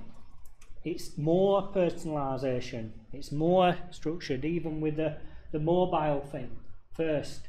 I mean, as soon as Google removed the checkbox to say, hide my location, you knew what direction they were going in. Yeah? So, yeah, for me, link building, it's just, like I said, logical, and talk to your clients. Now, I've worked with agencies that don't talk to the clients. Say, right. So I sat down, I said, right, bring your client in and I'll come in, talk to him. Found out that their client actually supplied an awful lot of universities around the UK. They supplied schools. They supplied, money cannot buy just, I'd die for links. And it's like, well, what? They're there. Start with what you've already got. Start with talking to the client. Start with, well, who are you thing. So is what I found is most of these sites and government sites have a suppliers page. You just have to ask them. It's perfectly okay. It's there, going begging. Here's an agency I went to last month. Now, we're on Manchester University. And they said, I never thought of it. Where they've been spending their energy trying to create something new instead of looking at what's already in front of them. And you'll find that 9 times out of 10, I've always found opportunities with what's already there. If you think about it, it's all about asking the questions, the right questions with a client. Yeah? And they will. And all it said, they'll say, all right, okay, well, here's John from that university. Contact him and, just say, give the link. And it's just like, whoa. And I think, P.S., can you give me one as well? It's like, but that's a way in.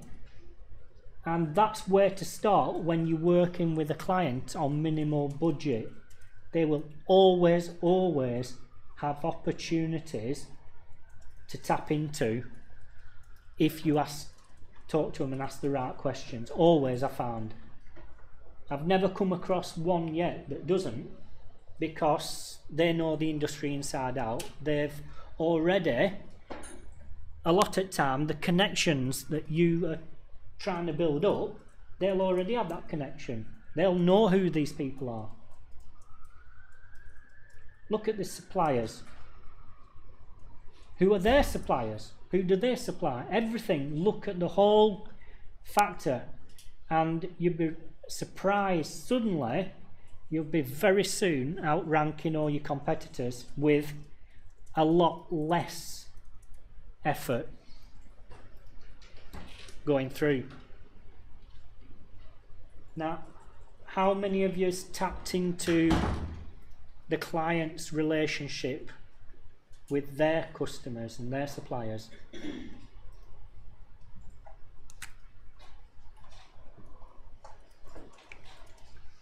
Yeah? Right, I'll go through maintaining rankings. Once you've got rankings, I found if you've done it correctly, maintaining them, well, basically, is easy. It's just, I don't find that hard work at all. Because once you get to a certain level, things start naturally happening. So I've got clients that I've worked with that once you've done a lot of the hard work, the natural activities start taking over and they naturally start getting brand mentions everywhere. So their customer base is doing your job for you. Yeah? Now, if you'd concentrated on manipulating links, you're always going to have to manipulate links because you're always one step behind.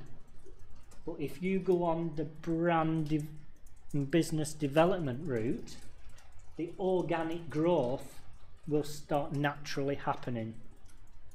I've worked with a client in a very competitive niche, and that happened. I worked my butt off to get him the rankings. It's making him a lot of money, but now I sit back and I just don't have to do anything because his audience are doing my job for me. I mean, now the audience are on all the niche sites talking about his brand. They're all linking to various things. They're doing my job for me because I've gone down the business development route. So maintaining the rankings, I find, depending on what direction you've gone in, depends on the process of maintaining them. You know, it's as simple as that. Obviously, you look at the competition and, you know, what they're doing, and you always have to be one step ahead and looking at the competition. But I've outranked sites with a lot less authority. Yeah? So the client site I want to rank, I've outranked major brands. So in that authority, that niche is, they couldn't knock me off because I've gone down the right route. Even though the authority says that it's a lot less, who cares, because it's constantly naturally flowing then. And with PR and everything, things just start to happen at a certain point. It don't matter if the client's paying you £100 a month or 10 grand a month. There's always a point. Okay, it's going to take you a bit longer if it's £100, but there's always a point you can get to where that natural flow takes over. Now that client that's paying me 4 figures a month to maintain his rankings, I probably do 2 hours work a month. But he's so happy, and obviously I do keep an eye on the industry because it's the value of me. If he got rid of me, he sees the value, you know, so that's where you're coming from. It's all about the client goals. And he's openly admitted, the only thing I care about is you maintaining the top 3 ranking because that's bringing in real business. So, yeah. But there again, maintaining rankings, you go down the manipulation route and you always have to manipulate because you're not building up a real audience. Is that fair enough? Yeah? Right. Impact on content. Yeah? What sort of impact would you want on content?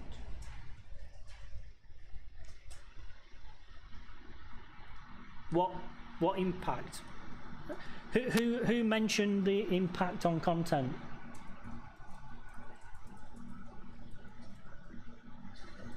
Nobody? Oh. So, when you think about, because I mentioned before, impact on content, what is the impact? People find out more about the business after reading the content and click through and look around your website and hopefully convert. It's yeah. Within the content, before I even write a single word, I list down the impact. Yeah? Write the content based on the impact, but impact could mean different things for different businesses. So one piece of content, the impact might be to get people to click that buy now button. On that piece of content, it might be to increase the brand awareness. On that piece of content, it means, well, we want to generate more links. Yeah? So when you look at the impact on content, it's not just how many visitors have seen that content. It's how many people have read it. What's the conversion rate? Is there any conversion rate? Is it just an informational base? Is it been there to increase your mailing list? Whatever, there's always a reason why you've written a piece of, and on news sites, there's always a reason why you've published that news article. What is the reason? What impact do you want to achieve? What impact would you want? News that is relevant to time from now, so it's literally topical news, is to gain traffic on that particular site, then revenue from a singular basis. So display ads, revenue from the traffic, display advertising. Right. Right, but obviously to gain revenue, people need to be on that article clicking that ad. Yeah, absolutely. You know, so the impact is not necessarily for them to click that ad, because that's not the reason they've gone to the page. You see, so the impact will be relevant content about relevant. To today's news. Yeah, exactly. So you, there again, even though in your mindset you want to increase revenue, the actual impact is not based on that. Yeah? It's based on people are reading it because it's relevant to them. Then obviously within the content you've got different things, and yeah. But the better the impact, the better the user experience, and the higher the rankings. There's been quite a few tests put about that just increasing user experience, click-through rates and everything does increase rankings.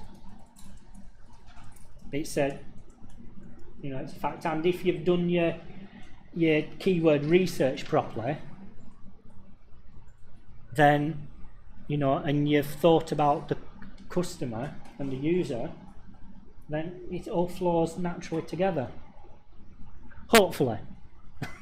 Hopefully. Reporting. Oh, yeah. How many questions, Gareth? How many questions about reporting, Gareth? How many questions about reporting do you receive on a monthly basis on the White Hat SEO group? I'm sorry, I've lost complete track of what you're saying. I'm trying to fix an audio issue. Oh, right. No, I was going to say is we're on about reporting. The number of questions relating to reporting on a monthly basis that gets asked, it's like it's one of the biggest things apart from link building. There's loads and loads in the White Hat SEO group. Yeah, tons. Is how many people regarding reporting do you just use a template for every client and you're just changing figures? How many? Okay, so what do you use for reporting? What's the process? So every agency, every digital marketer, it's the biggest bugbear of a marketer's life is reporting. I've been into agencies that spend the first and second of every month doing nothing but reports. The whole team doing nothing but reports. How do you report? What's in a report? What should be in a report? It should be aligned with the goals you set at the start of the campaign. So it's going to be unique to each one, isn't it? And determine goals, and that's what we really want to hear about, and run for a quarterly line up, especially in Yeah. For me, it's all about three things.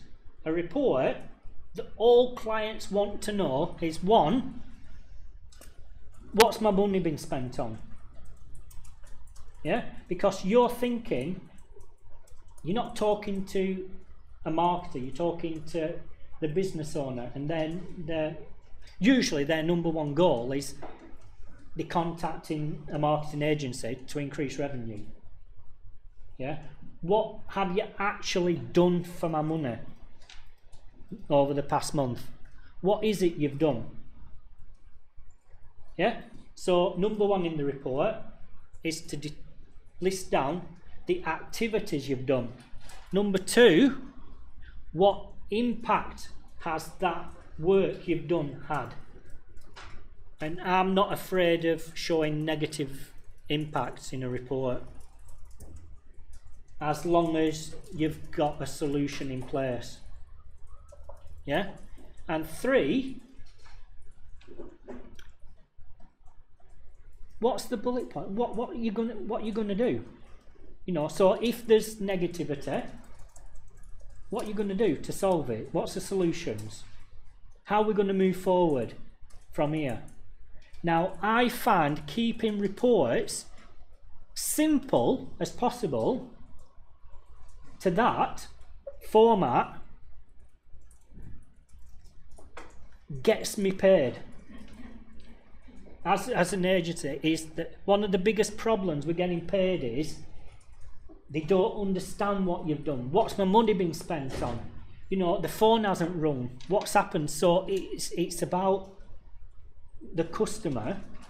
I've seen reports 50 pages long, fancy graphs and everything, spreadsheets, you name it, filled with figures and facts, and they don't even get read. So you've just spent 2 days doing reports that aren't even getting read because the customer don't care. Next thing you know, they're on the phone complaining because they don't understand what you're doing. But as far as reporting is concerned, actually talking in plain English to them in a logical format is so beneficial. And I've always found over the 16 years, I've tried templates, I've tried all different things. The only reporting system I've found to be half beneficial to me personally is a system called SiteBeam. Yeah, because that gives scores for the individual sectors of the marketing. So for the brand, for the marketing, for the social media and everything. And that, to me, I've used that for big brands as well, because they have a score that month. That month, the scores have gone up. So you must have done something, right? So then, my 3-step process comes into play. That's the proof. That's the proof that there's an impact, because the scores are going up. And now I've had clients saying, right, okay, these are our main competitor. Their scores are that. Beat them. And that's their, you know, that's the goals, because if you base it on a tangible fact, you are going to beat them, because the scores won't increase if you're not doing anything to make it happen. And for me, SEO is no longer a standalone service. For me, I'd love to change my title to Digital Marketing Trainer, because that's what SEO is now. It's no longer a standalone service. I use social media, content, paid, organic, everything in order to get a website ranked and to drive the right kind of traffic. SEO is no longer a standalone service. And in an agency format where you've got different departments, that one campaign, everyone should be talking to each other. Does that happen? Does it, in reality, does it happen? Yeah? Like I say, I go into digital agencies of all sizes up and down the country, and they're like, as we were talking in the break, that, you know, developers have designed the site, they've built a site, gets handed over to the SEO team. SEO team saying, well, there's all these issues, you need to do it this way. Why don't they just talk to each other in the beginning? You know, it's because it's all one thing instead of repeating everything. So yeah, reporting, best practices, good practices, basically revolves around them two things: manipulation or business development. That's it. There is no other for me. As an SEO person who's achieved lots of results and had some failures along the way, you know, by testing different things, that is always the key. Gone down the business development route, the key. Manipulation, you just be there forever, going round in circles. And best practices is just relating to them two things. It's not about black hat, grey hat, or white hat, or PBNs, or anything. It's just literally them two. Knowledge sharing. Sharing zone one knowledge. For me,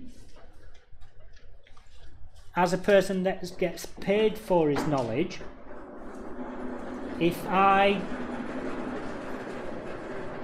go out and actively write everything I know, obviously we've just minutely touched a tiny segment of the knowledge today, this morning, but if I was to spend the next year doing nothing but writing everything I know, putting it on my website,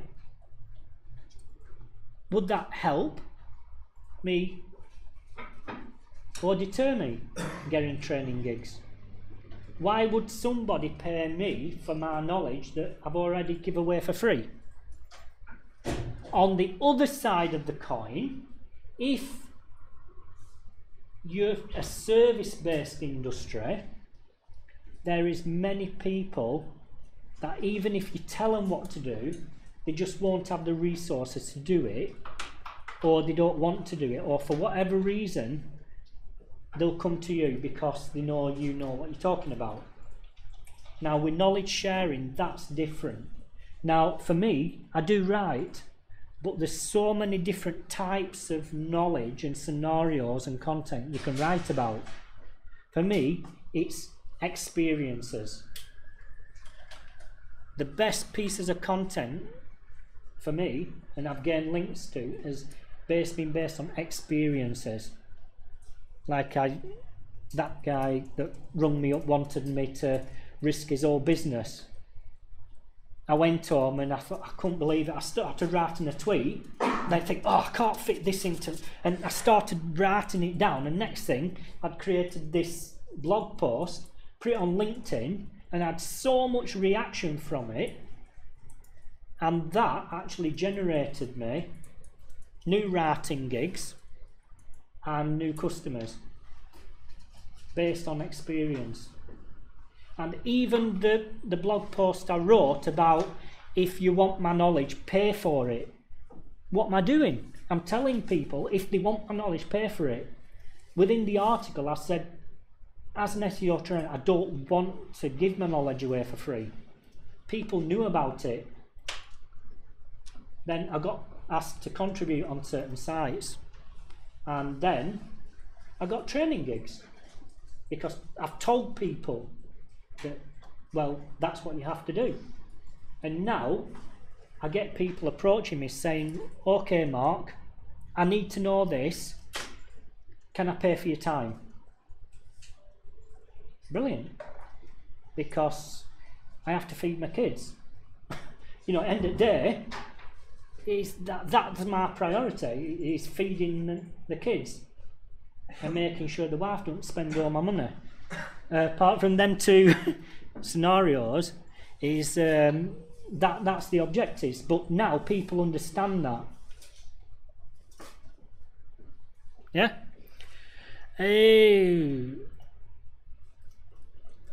Showing value. How would you show value of something?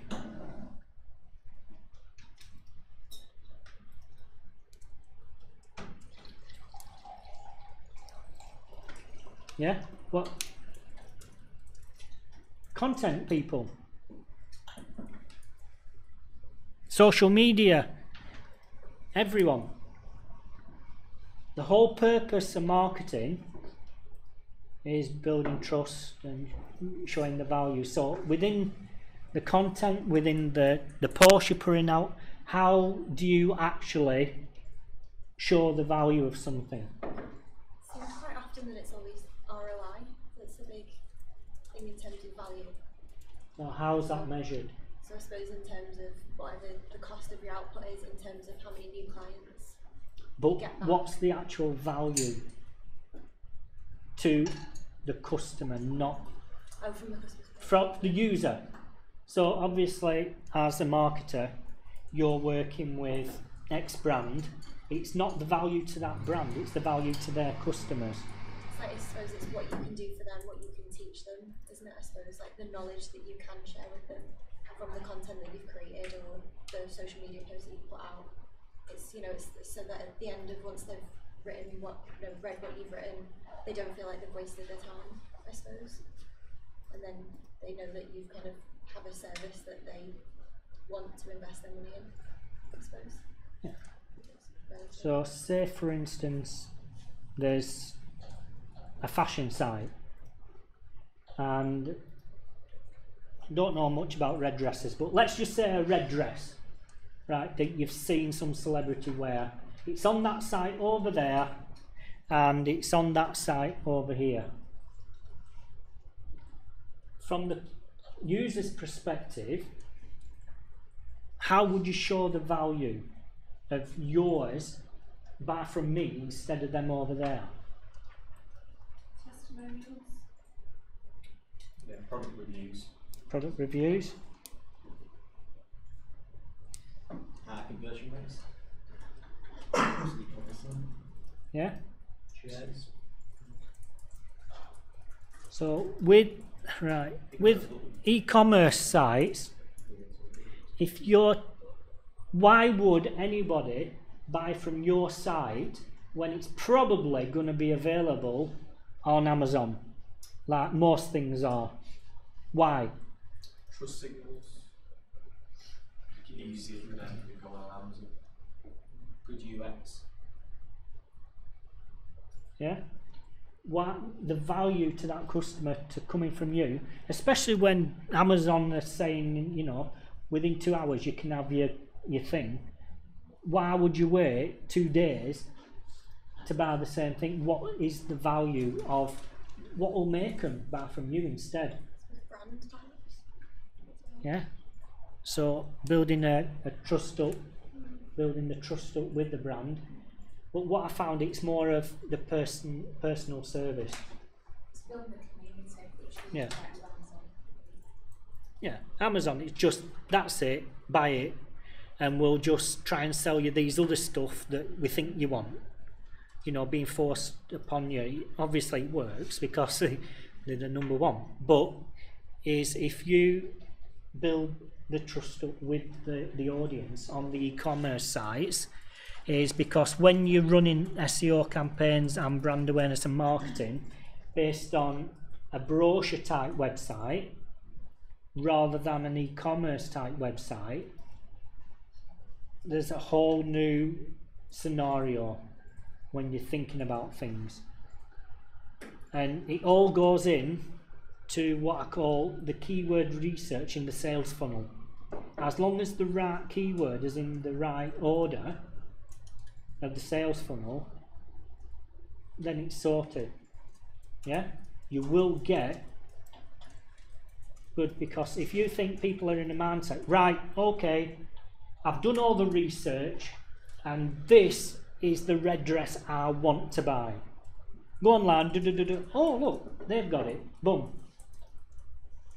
At their time, their mindset, they want to buy that red dress. So the value is why buy from us.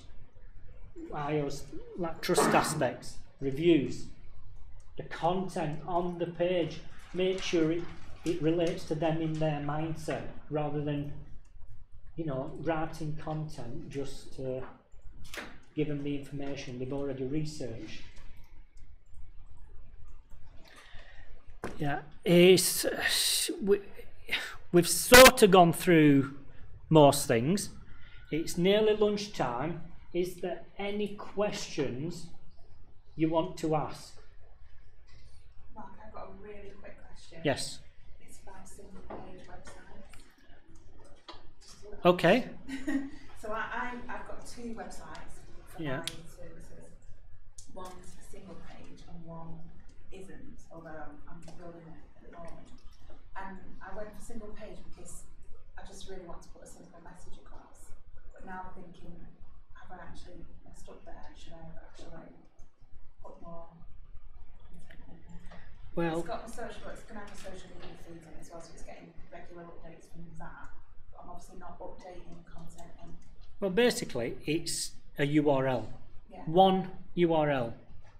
Now, it depends on the audience.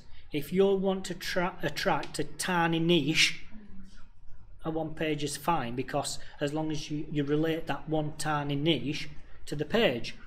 If you want to generate traffic from lots of keywords, different things, you're not going to do it on one page unless the impact's exactly the same, yeah, for that page.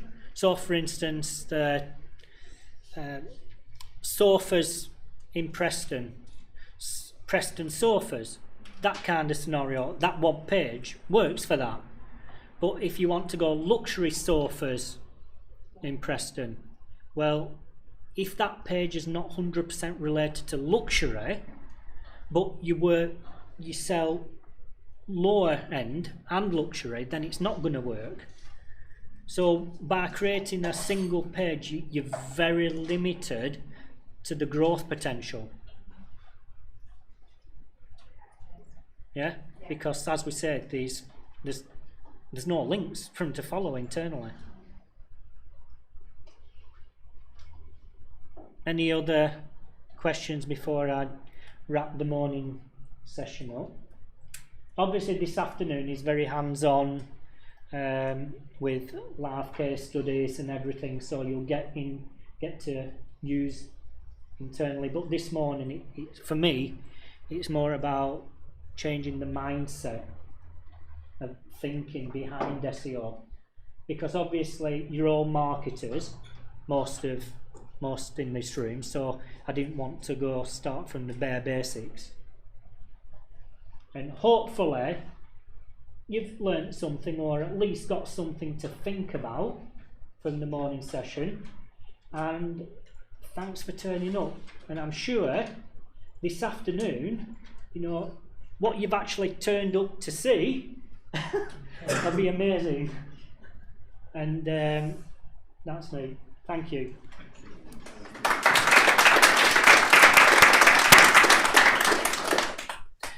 Let's have lunch.